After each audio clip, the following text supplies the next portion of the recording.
Bernard Minacci a envie de faire chanter La Réunion. L'artiste veut se faire lever son île. Aussi, il a décidé de venir nous dire chaque semaine ce qu'il a vu, entendu et partagé dans les quartiers de l'île. C'est la rubrique Quartier longtemps, Quartier ordi.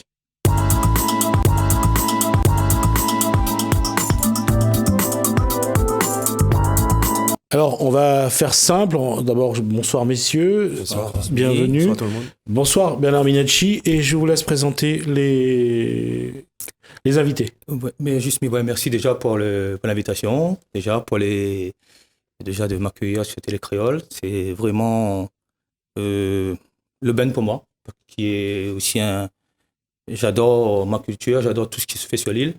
Et merci de me donner l'occasion de venir tous les lundis avec mes amis, avec Guillaume, mes potes maintenant, des amis, je dirais des gars à la cour, Céleste, Sainte-Suzanne, Brapanon. En fait, cette semaine, je voulais faire une lumière sur des sportifs de très haut niveau, que les pas dans le fait noir, on va dire, mais que les peut-être un petit peu oubliés de temps en temps. Je trouve quand même c'est quand même important d'avoir sur l'île deux grands champions d'MMA. Hein. Je laisserai tout à l'heure Guillaume développer vraiment le MMA. D'ailleurs, on va juste préciser que ça n'a rien à voir avec l'assurance. Ça n'a rien à voir avec l'assurance, ça n'a rien à voir aussi avec la musique, parce que je suis plus musicien que boxeur, on va dire. Mais aujourd'hui, j'aimerais vraiment présenter à la Réunion entière deux grands talents de boxe. Mathieu. Son nom, c'est Mathieu Grondin, égal d'amour. D'accord. Alors, quel quartier où? Moi, je sors de Saint-Benoît, mais là, en ce moment, j'habite Bagatelle, Sainte-Suzanne. D'accord.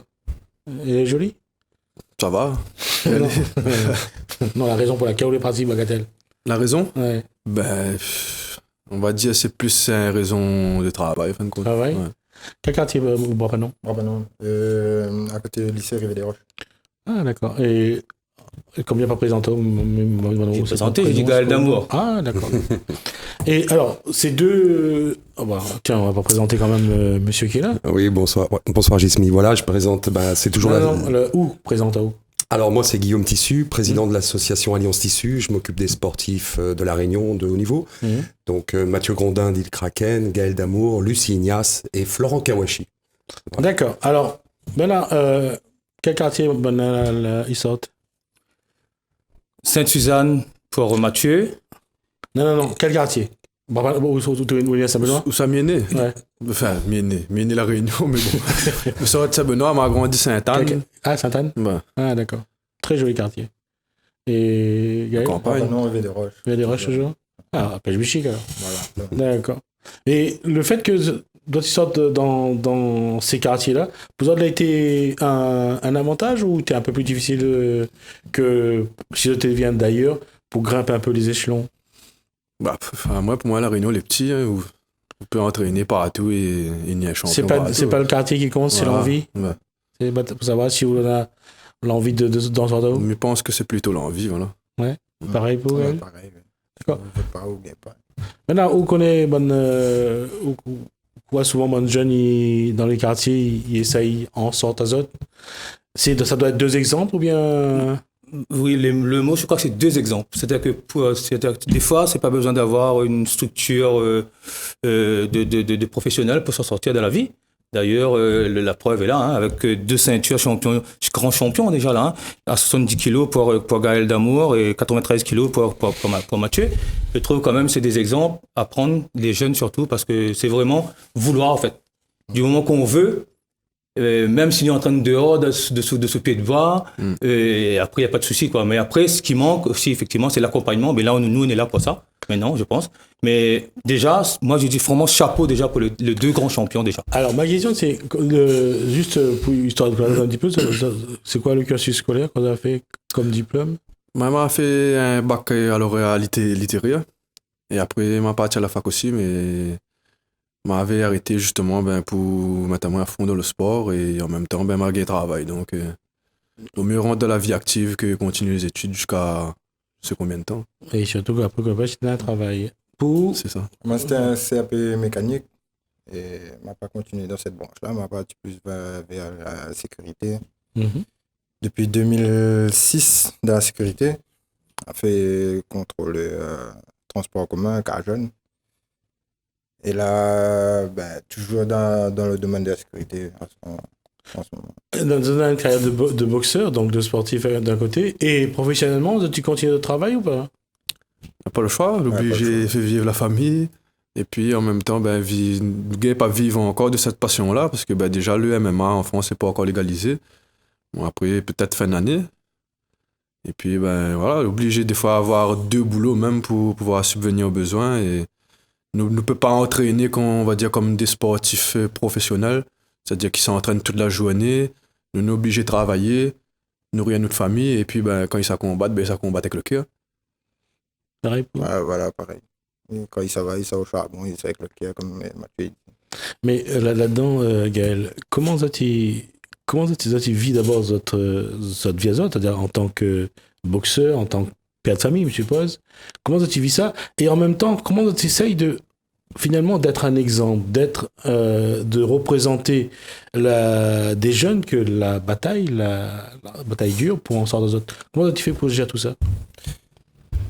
Moi, dans mon cas, m'a toujours, même maintenant, mi voit un jeune dans le chemin, mi préfère dire, au lieu de traîner devant la boutique, inscrire dans la salle, n'importe quel sport, hein. Vous pouvez faire la boxe, vous pouvez faire natation, tennis, n'importe quoi, mais au moins vous occupez.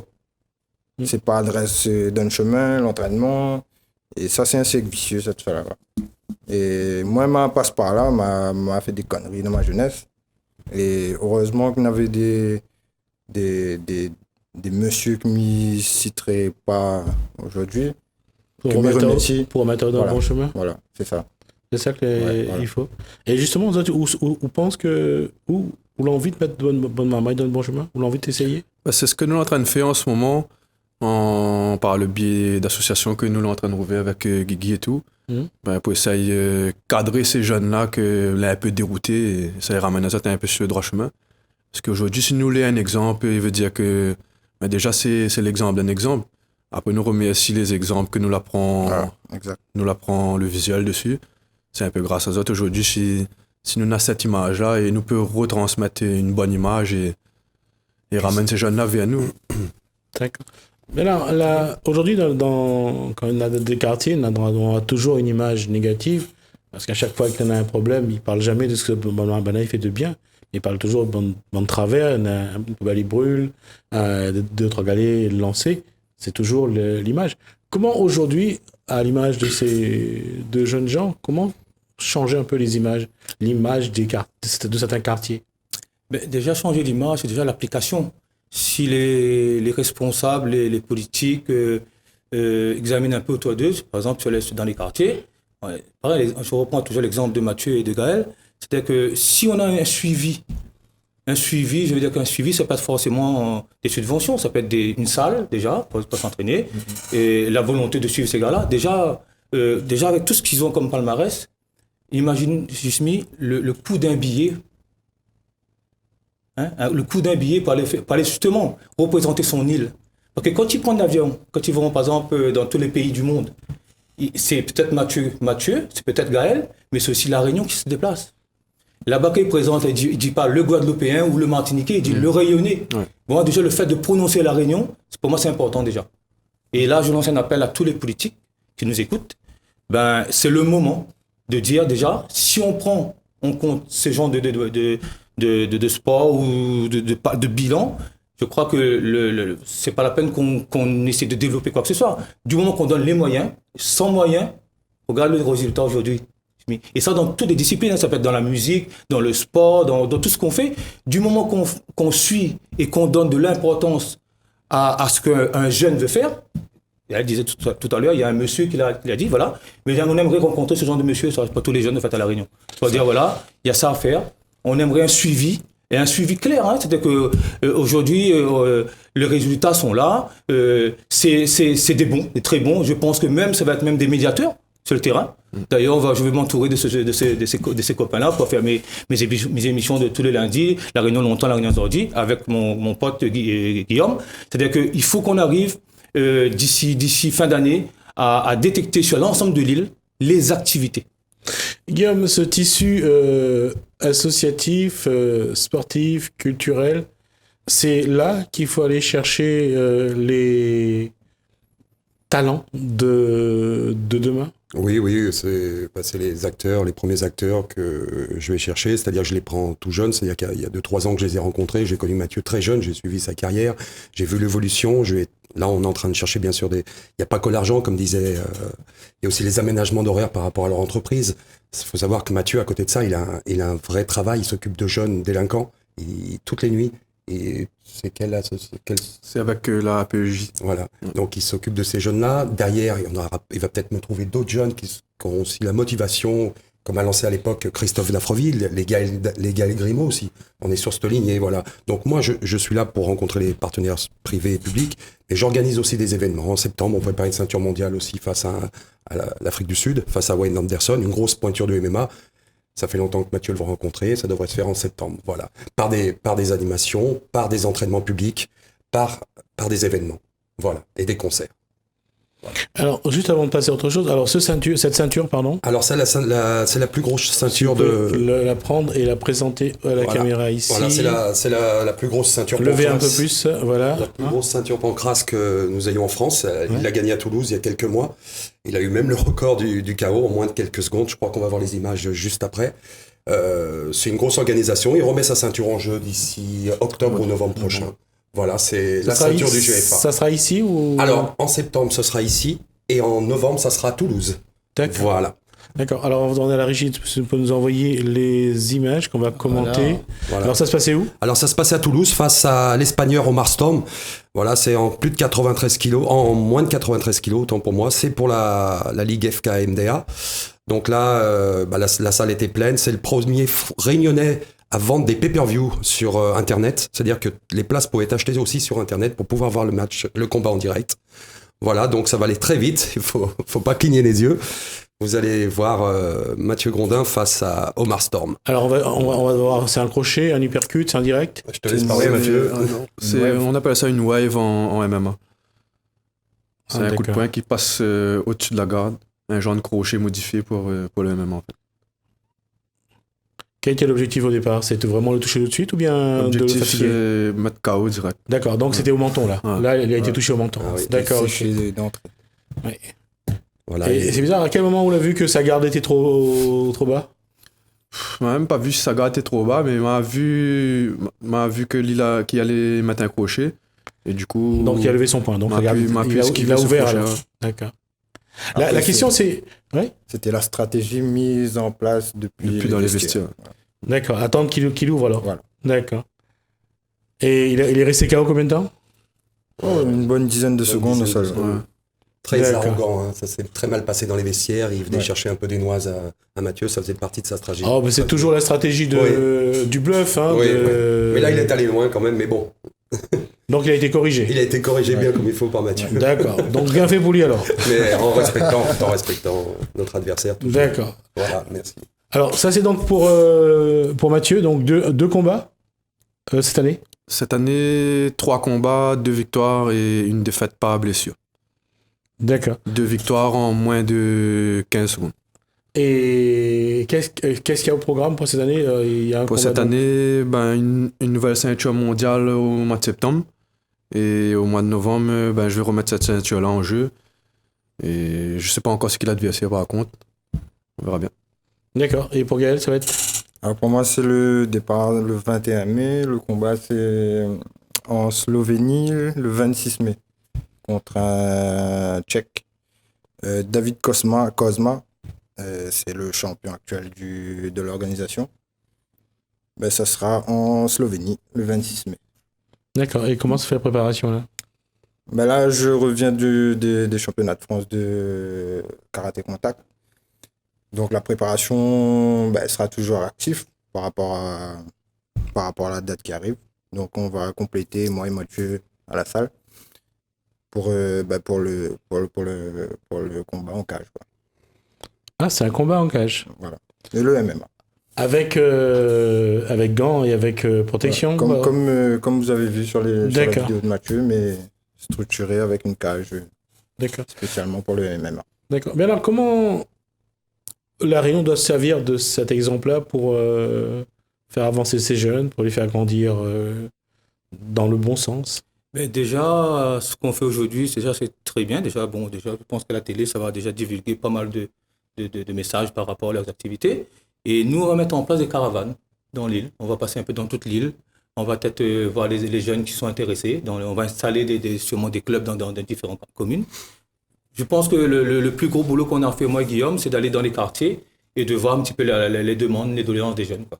Peut-être pas forcément dans la boxe, ça peut être dans d'autres choses, mais je pense que d'ici cette discipline-là, il y a une forte demande en fait.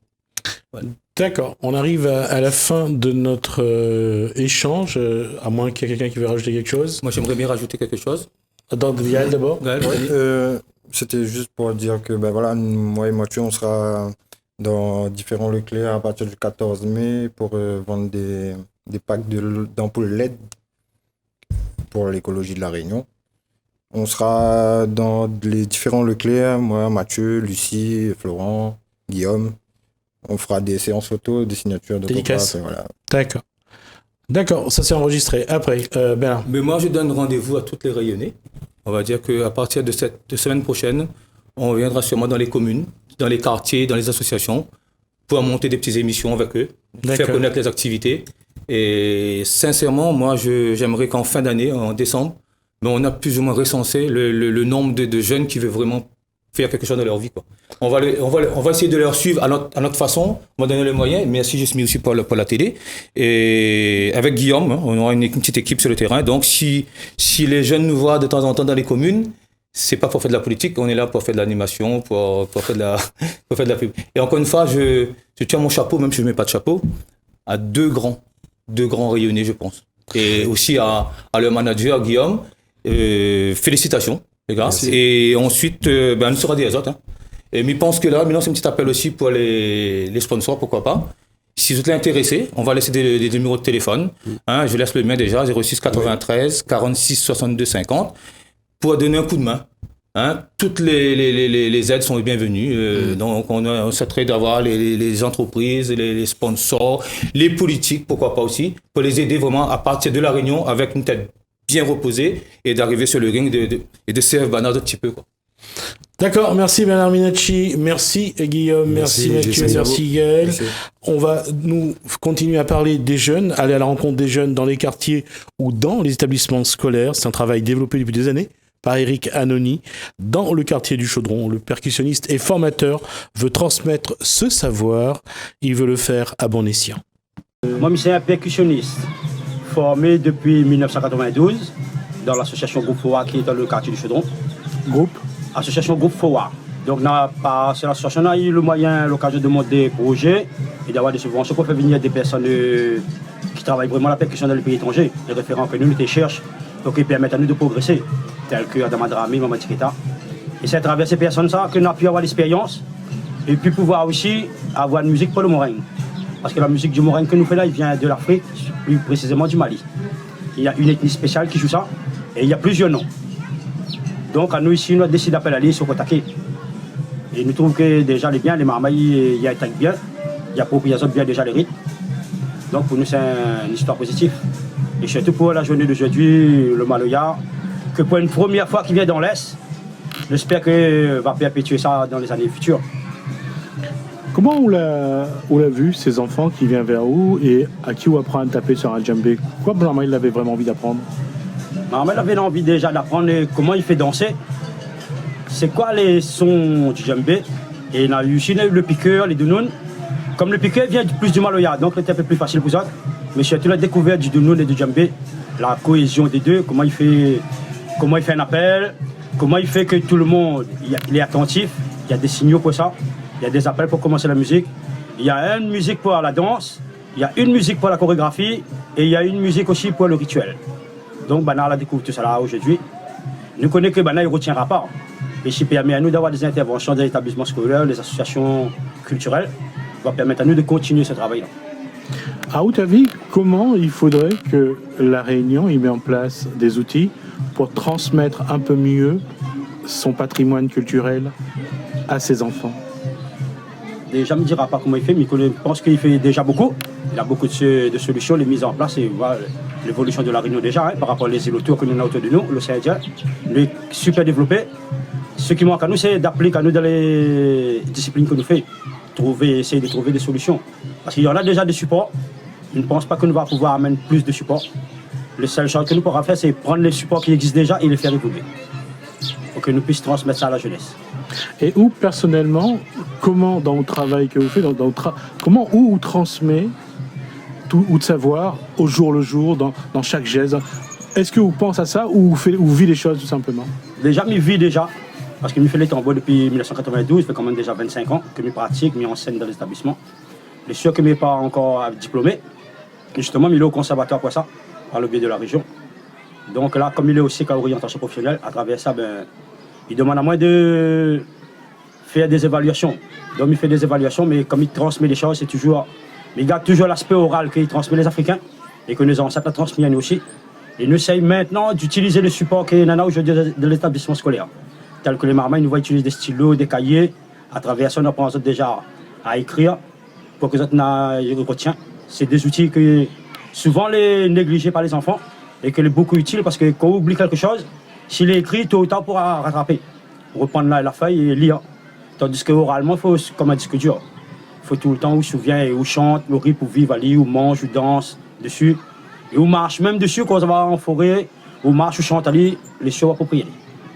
Et aujourd'hui, quoi vous voudrez faire pour que ça aille plus vite, pour que les Mamaï les plus imprégnés de ces traditions réunionnaises? Déjà, moi, le fait déjà d'aller plus vite, c'est pas trop ce que nous recherchons. C'était pas le but de cette question non plus, mais je pense que m'a répondu. C'est bien. Le but déjà de trouver des pédagogies adaptées aux enfants. Parce que là, on voit comme ce matin, une classe de CE1, pas tous les enfants ont la même énergie, la même motricité. Donc, il faut s'adapter à la motricité des enfants. Et c'est plus les outils que nous allons utiliser. Pas aller vite, mais prendre le temps avec les enfants. Chacun a sa motricité, d'ailleurs, sa vitesse, son énergie. Le mieux comme ça. Et l'enfant y approprie. La question, on se l'est posée plusieurs fois depuis que Fakir a fait son tour de passe-passe et est parti avec tout ce qu'il y avait dans les champs de canne, dans les serres, les maraîchages. Quelqu'un se posait la question, est-ce que Fakir était jaloux de Tessa en même temps? Ça, c'est la question. Mais au vu des dégâts causés par le phénomène climatique, on peut se poser la question. Qu'est-ce que Fakir, pourquoi Fakir voulait à Tessa? Allez, ça va être un Cosmo réunionnais avec Tessa. Et Frédéric Soubou. C'est vrai, même dans un couple, on n'a jamais vu ce genre de tornade quand il y en a un qui se met en colère et d'un coup, la serre qui s'envole, les assiettes qui parlent. C'est impressionnant. Bonsoir Tessa. Bonsoir, ça va? Bonsoir Frédéric Soubou. Bonsoir. Alors, j'allais dire que ça a été vraiment particulier, Fakir, hein, pour les agriculteurs que vous êtes. Parce que vous ne savez pas, mais la dame qui est sur ce plateau, qui s'appelle Tessa, qui chante, elle sait aussi planter les choux à la mode de chez nous. Oui. C'est pas parce qu'on voit du vernis sur les doigts, c'est-à-dire que je mets pas la main à la pâte. Et oui, effectivement, oui. On a du terrain du côté de Saint-Benoît, on a du terrain agricole. Donc on plante, j'ai un tonton qui plante du bio, carottes, salades, concombres, etc. Moi, de côté avec ma maman, on essaie de faire une plantation de fleurs qui est assez difficile. Et depuis que l'année a commencé, elle est vachement difficile. Et effectivement, Faki était vraiment jalouse de moi. C'est pour ça qu'il a tout envoyé balader, on va dire. C'était impressionnant, hein? Très impressionnant. Il est arrivé lundi, il est passé mardi, mercredi, c'était terminé, quoi. J'ai rien compris. On a tous rien compris, d'ailleurs. C'est pareil, Frédéric, pour la canne, c'est ça? Oui, c'est ça, pour la canne, ouais. Il y a eu beaucoup de dégâts, beaucoup de vent. C'est vrai qu'il est arrivé, il est passé en coup de vent, comme on dit, et il a vraiment laissé des dégâts derrière lui. Et c'est impressionnant, on disait que les vents étaient à 120 km/h, certaines serres étaient mis en place pour tenir face à des vents de 150 km, mais les serres n'ont pas tenu. Les serres n'ont pas tenu, ouais, c'est justement, je connais cet agriculteur particulièrement, et c'est vrai que toute la bâche, la structure. La bâche, non, mais la plantation de tomates carrément est partie et voilà, ils ont tout perdu. Hein. Alors, pour vous deux, qu'est-ce qui reste aujourd'hui si on doit faire le constat?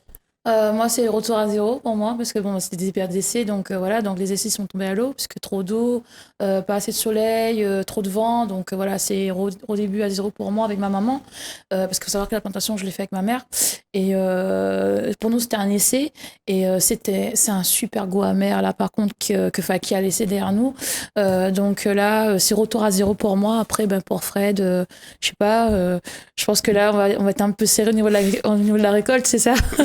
Ce qui reste, 2 yeux pour pleurer, quoi. Ouais, exactement. Combien d'hectares de canne? 6 hectares. 6 hectares. Au total. Combien, à quelle partie en proportion de canne au sol? Tiens, on a les images. Quelle proportion? Sur les 6 hectares. Sur les 6 hectares. Ouais. Les 6 hectares. Tout est au sol? Ouais. Ça veut dire que si la campagne part dans 2 mois... qui part dans 2 mois, qui part dans 3 mois, il faudra récolter. Et c'est après que, en fait, c'est au niveau de la richesse et du tonnage que tout va se jouer, quoi. Et comment faire Alors, on parle de rats qui vont venir, puisque la canne est au sol. Certes. D'une part. Il y a... Ils sont déjà arrivés. Hein. Ah, ils sont déjà là? Oui. Ah oui. Avec l'humidité, l'humidité, non, mais je veux dire, les rats, il y en a quand même tout le temps. Donc, il faut dératiser. Après, c'est vrai qu'il faut surtout être approvisionné. Là, il faut vraiment que les magasins soient approvisionnés en produits contre en raticides, donc pour pouvoir y prendre. Ouais. D'accord. Alors, la question, ça c'est pour la canne. Oui. On dit que normalement, il va falloir... Amy, là-bas. On dit qu'il faudra quand même qu'il y ait attendre que la réunion soit déclarée victime de calamité naturelle. Ça, vous y croyez ou pas? Il faut toujours croire. Maintenant, on va laisser les hautes instances faire leur travail, de faire les démarches auprès du ministère et tout. Donc, et puis, on attend une réponse et débloquer la situation et avoir quelques sous pour nous relancer pour la saison prochaine. Pour Tessa, la perte est totale? La mienne est totale. Alors nous, on a 7 hectares, 1 hectare de légumes bio, 2 hectares de fleurs, et le reste, c'est pas encore exploité. Mais voilà, pour nous, c'est retour à zéro. Et comme dit Frédéric, l'espoir fait vivre les couillons, donc vaut mieux rester couillon à cet instant-là et se dire, bon, allez, là, on met la main à la pâte et on y va, on recommence à zéro. Donc voilà, quoi. Là, c'est vraiment ça, là. La question, c'est la trésorerie encore pour ces années, c'est de trouver l'argent pour payer la coupe, pour payer la replantation juste après, parce que dès que ça sera coupé, il faudra remettre de l'engrais, il faudra repartir. Et ça va être ça la donne? Ouais, pour la canne, oui, ça va être le moment le plus dur. Je veux dire, quand on va récolter, on va la récolter, ça c'est sûr. Maintenant, les résultats, ça va être ce que ça va être. Hein. On ne va pas attendre une grosse richesse ou sinon le tonnage. Bon, pour la majeure partie, la canne elle a poussé, donc elle a son poids. Et en attendant une petite subvention, une indemnité de l'État, c'est sûr qu'il faudra mettre la main à la poche, se serrer la ceinture dans le foyer et continuer à vivre et continuer à exploiter. Ouais, parce qu'il faut savoir qu'en ce moment, on est en plein zone où on doit mettre du désherbant pour pas que la mauvaise herbe pousse. Donc, on est dans cette période-là. Mais là, avec les intempéries, donc il y a les lagages qu'il faut penser. Il faut déblayer les terrains parce que l'accessibilité, elle est très difficile. On a toutes les rivières qui ont descendu, qui ont ramené des galets. Les ponts qu'on doit refaire. Bon, le tracteur, lui, va passer, c'est sûr, avec les grosses roues et tout, va passer. Mais pour nous, les voitures, pour les travailleurs qui vont venir, pour nous, expédier la canne et tout, même notre terrain de fleurs, ça va être assez compliqué. C'est de l'argent qu'il faut dépenser, serrer la ceinture, comme Fred dit, et puis débrouiller comme on peut, quoi. Mais il faut dire que cette année, franchement, on a été vraiment gâtés par les intempéries, beaucoup de pluie, beaucoup d'eau, beaucoup de vent. Faki, il faut savoir aussi qu'il n'a pas soufflé dans un sens, mais il a soufflé en tourbillon. Donc voilà, c'était pas des rafales de vent dans un sens, quoi. Donc c'était vraiment un sens spécial. Et il a tout ravagé. Là, il faut vraiment être clair là-dessus. Il a tout ravagé. Franchement, oui. Et comment s'en sortir? Je veux dire que on n'a pas les gens n'ont pas l'impression à quel point c'est particulier, mais comment se sortir d'une telle situation? Bah, pour ma part, c'est les économies. Malheureusement, oui. Parce que bon, je suis artiste-chanteuse, ça va. Enfin, ça va, en parenthèse. On vit pas de ça, on vit pas de la musique à La Réunion. Mais voilà, moi, je suis artiste-chanteuse. J'ai mon petit boulot à côté. Mon frère, lui, il est obligé d'être à 100% sur son travail dans la canne. Mais voilà, quoi. Là, c'est vraiment les économies, se priver de voyage. Parce qu'on avait prévu de se voyager cette année, finalement, ça va pas le faire. Donc voilà, c'est vraiment se faire plaisir. Là, cette année, il n'y a pas de plaisir. Là, oui. Si on a besoin d'argent, là, c'est vraiment à titre personnel. C'est les économies qu'on va faire nous-mêmes, en fait. C'est pas la famille. Enfin, on peut avoir des aides de la famille. Mais voilà, ça reste familial. Ça reste pas une personne qui va venir, qui va dire, voilà, je vous donne un coup de main. Personne étrangère, en fait, ni les personnes de la préfecture, les mairies, etc., quoi. Donc voilà. Comment, j'allais dire, se mobiliser? Est-ce qu'aujourd'hui, il y a une solidarité entre les agriculteurs? Est-ce qu'il y a une entente? Est-ce que une demande pour que la campagne sucrière démarre plus tôt? Alors la solidarité entre agriculteurs, oui, on peut en trouver encore. Mais sauf que tout le monde a été touché. Donc tout le monde a du boulot à faire sur son exploitation. Donc est-ce que la campagne va commencer plus tôt? On l'espère tous. C'est l'espoir de tous les agriculteurs chaque année. Donc de commencer un peu plus tôt, et on a hâte que ça commence pour justement rapporter de la trésorerie, quoi. Donc pour pouvoir exploiter, remettre de l'engrais, remettre du désherbant pour plus tard, payer les coupeurs et acheter à manger. La question, c'est est-ce qu'aujourd'hui, sur ce que l'État donne chaque année, est-ce qu'il y a des reliquats qui sont attendus?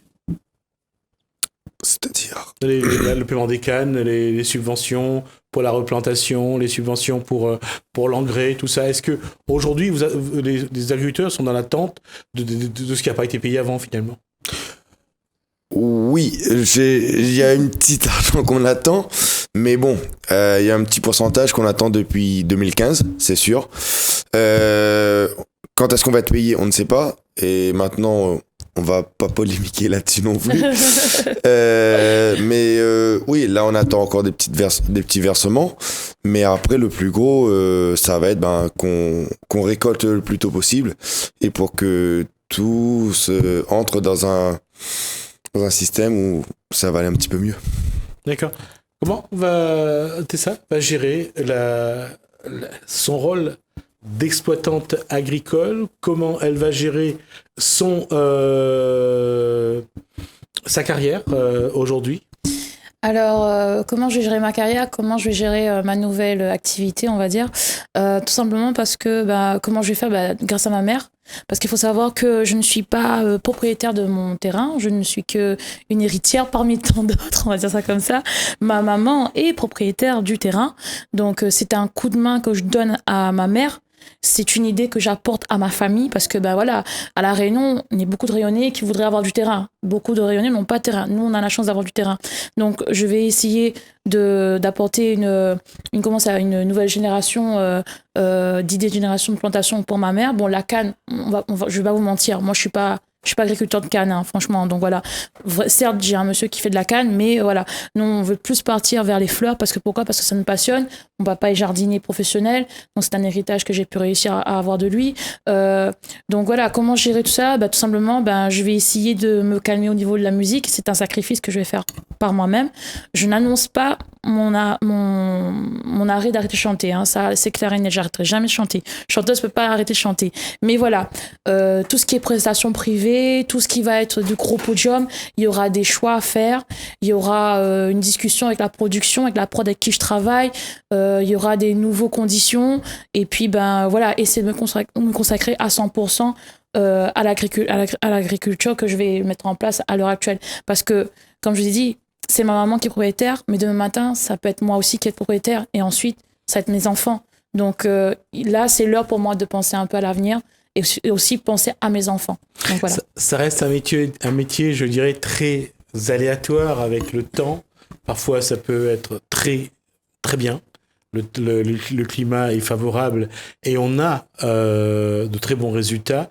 Et parfois, comme là, avec Fakir, d'un coup, tous les espoirs je dirais, tombent à l'eau, et c'est le cas de le dire.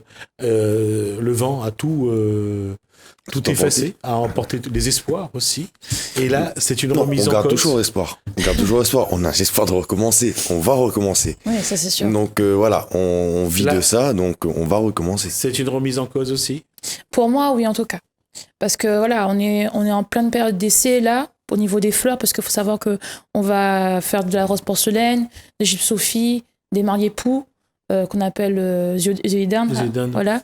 Donc c'est une grosse remise en question, parce que la terre, il faut relaborer, il faut retourner, il faut trouver un endroit où on n'a pas gagné beaucoup d'eau, revoir les techniques, les fiches techniques, parce que là on faisait au sol, maintenant il faut voir si on peut pas les soulever. Donc voilà, c'est une grosse remise en question pour moi. Après, il faut savoir que c'est un coût. Donc moi j'ai mis mes économies dedans avec ma maman. Donc là c'est une grosse remise en question, mais je sais que je vais pas laisser tomber, quoi. Donc voilà. Il y a ce lien qu'il y a entre vous deux. C'est d'abord l'amour ou l'amour de la terre entre vous deux? On n'a pas eu l'amour de la terre. Non. C'est pas rapport à la terre. Ouais. Mais c'est devenu. C'est à force de se découvrir que moi je suis dedans depuis tant petit. Elle avait des terres de son papy. Donc quand on a fait connaissance, on se découvre surtout. Donc on découvre qu'elle a une parcelle de terre. Je dis voilà, moi j'ai du matériel, elle a le terrain, on peut s'entraider comme ça. Et quand la famille s'entend très bien, tout se passe à merveille, quoi. Exactement. Donc voilà. Là, quand je parle de l'amour de la terre, et je te parle de l'amour d'une manière, bien sûr, au sens entre deux individus, là, qu'est-ce que, par exemple, dans ce genre d'épreuve, comment un couple vit ce moment-là? Au début, pour moi, c'est très difficile. Parce que je concevais pas le fait qu'il se lève tôt le matin pour aller bosser et qu'il rentre vachement tard après une dure journée de boulot. En plus, ça, le pire, c'est que le soir, on est en famille. Donc, généralement, quand on a fini de manger, on se raconte la journée et finalement, non, il finit toujours par s'endormir avant tout le monde. Donc, au début, c'était un peu difficile pour moi. Mais après, comment expliquer ça? Quand je me suis commencé à m'intéresser à sa canne, comment il veut, et je suis allée dans les champs avec lui, je suis allée dans les champs, quand il a fait la coupe, je l'ai accompagné, on a commencé à faire un peu de coupe avec lui, donc j'ai compris la difficulté du métier, et je vais pas vous mentir, je suis pas tombée du tout amoureux de son métier, j'étais complètement contre et tout, mais voilà, lui il m'a accepté en tant qu'artiste, moi je l'accepte en tant qu'agriculteur, maintenant lui il veut devenir chanteur, moi je deviens agricultrice, pardon. Donc, il y a un échange de procédés. Et maintenant, on s'aime tous les deux, on partage tout ensemble. Et c'est un amour commun, en fait. D'accord, on va juste essayer de faire asseoir la petite fille sur vous, de vous deux, bien, ma chérie, pour qu'on puisse terminer l'émission, je dirais tranquillement. Donc, elle est dans le champ depuis tout à l'heure. Les gens vont se demander qu'est-ce qu'elle fait là. Elle conduit. Donc, elle aussi, elle est tombée amoureuse de la culture, elle conduit. Les enfants, ils adorent. Franchement, les enfants, ils adorent. J'ai un petit garçon de 8 ans qui ne connaissait pas du tout c'est quoi les légumes. D'ailleurs, il déteste les légumes. Mais maintenant, quand il sait à quoi ça ressemble, comment ça pousse, d'où ça vient, il a envie d'essayer, de goûter, et maintenant il participe très bien. C'est aussi le rôle des parents d'apprendre à leur enfant ce que la terre donne, ce que la terre offre, mais aussi ce que la terre exige pour que la vie puisse continuer. C'est des belles paroles parce que ça fait partie de la vie, exactement. C'est que les parents sont là pour apprendre aux enfants, leur mettre sur la voie de la terre, de l'air, de l'eau, du feu, que ce qui est dangereux, ce qui est pas dangereux, ce qui nous apporte du bénéfique aussi. Donc oui. Pour moi, oui. Ouais. Et il nous reste 1 minute, je vais quand même vous poser cette question-là, ça va vous faire sourire. On dit toujours que c'est dans l'épreuve qu'on va chercher au fond de nous-mêmes c'est des choses qui ont des valeurs, comme l'amour, comme la persévérance, l'abnégation, le soutien et le besoin d'être. Ça rapproche. C'est-à-dire que là, on se sent aussi dans l'obligation de se dire, on se serre les coudes. Là, on n'a pas le droit à l'erreur. Il faut continuer à se battre. Ben, il suffit pas de le dire, c'est vrai, de se serrer les coudes. On se dit beaucoup, ouais, on se serre les coudes. Ah oui, beaucoup. Mais là, après, c'est vrai que il faut le montrer, et le démontrer en étant à côté. Peut-être pas physiquement, mais moralement. Le soir ou même le matin ou la journée, par des textos, par des appels à des gens, à des organismes pour aider à faire des choses. Parce que n'empêche qu'on a l'activité, on a la paperasse à faire. Donc, on se relaye un petit peu à faire tout ça. Voilà, des fois, c'est moi qui m'occupe des papiers, lui, il va au champ, ou sinon, bon, je reviens dire que j'irai au champ, mais bon, j'irai pas au champ. Mais voilà, des fois, je l'accompagne. Si, il y a ce soutien. Je comprends tout à fait quand il arrive le soir, il est fatigué, il faut qu'il dorme, que c'est à moi de faire à bouffer, faire à manger, m'occuper de la maison. Donc voilà, là-dessus, je comprends énormément. Après, il y a les enfants à côté. Oui, certes, on a fait des enfants, on les assume. Mais moi, je pense que heureusement qu'il y a ce lien de famille, ce lien de soutien à côté pour pouvoir continuer, simplement. Il faut avoir une autre partie de nous où on peut se retrouver, être ensemble. Donc oui, ça compte énormément. La question, c'est toujours de garder la foi ou l'amour. En tout cas, l'un des deux porte. Et on dirait... Attends, chérie, je vais d'abord terminer et après tu diras au revoir, d'accord? Alors, je disais qu'il faut garder la foi, il faut garder l'amour aussi, puisque ça porte. Et surtout, lorsque on a Frédéric Soubou, avec Tessa, je crois qu'on a un exemple de ce que doit être la vie pour que, au-delà de la canne, des fleurs et de tout ce qui peut être dans de la terre, je crois qu'il faut d'abord que ça sorte du cœur, que ça continue à pousser. Et je pense que là, c'est ce qu'on doit faire. Merci à vous de nous avoir suivis. En tout cas, on est en fin de semaine. Je vais vous souhaiter donc un bon week-end. Commencez bien votre soirée sur Télé Créole. Je remercie François et Lalaine pour cette collaboration. Vraiment, merci à vous deux parce que grâce à vous, on peut faire cette émission et je peux vous assurer que on a vraiment besoin de vous. Merci François, merci Lalaine. Portez-vous bien, commencez bien votre soirée sur Télé Créole. Et je vais laisser à la petite dire au revoir. Alors vas-y, la caméra est là. Fais au revoir. Fais au revoir. Fais au revoir. Au revoir.